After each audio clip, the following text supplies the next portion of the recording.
নির্বাচন পরবর্তী সময়ে এখন দেশ জুড়ে বইছে নতুন সরকার গঠনের হাওয়া। কিন্তু সব আলোচনার কেন্দ্রবিন্দুতে এখন একটি প্রশ্ন, কে হচ্ছেন পরবর্তী রাষ্ট্রপতি?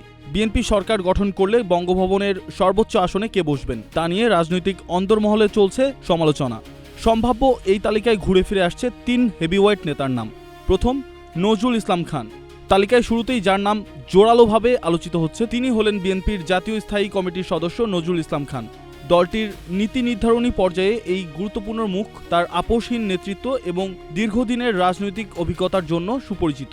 রাজনৈতিক বিশ্লেষকদের মতে সাংবিধানিক ইস্যুতে তার স্পষ্ট অবস্থান এবং ভারসাম্যপূর্ণ বক্তব্যের কারণে সম্ভাব্য রাষ্ট্রপতি হিসেবে তার নাম রয়েছে আলোচনার শীর্ষে। ডক্টর খন্দকার মোশাররফ হোসেন।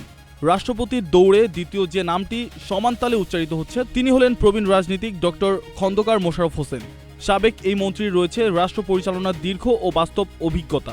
তার স্বচ্ছ কূটনীতিক ইমেজ এবং দলের অন্দরমহলে গভীর প্রভাব, এই 3 সমীকরণে তাকে বঙ্গভবনের যোগ্য উত্তরসূরি হিসেবে দেখছেন অনেকেই।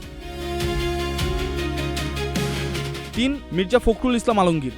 সবচেয়ে বড় চমক নিয়ে আলোচনায় রয়েছে বিএনপির মহাসচিব মির্জা ফখরুল ইসলাম আলমগীর।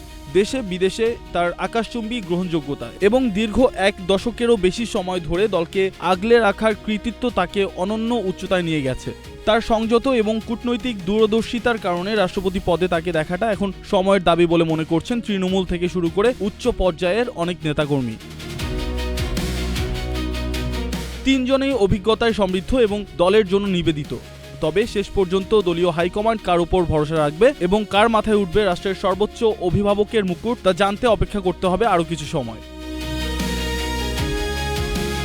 ফারদিন আলম, নাগরিক প্রতিদিন।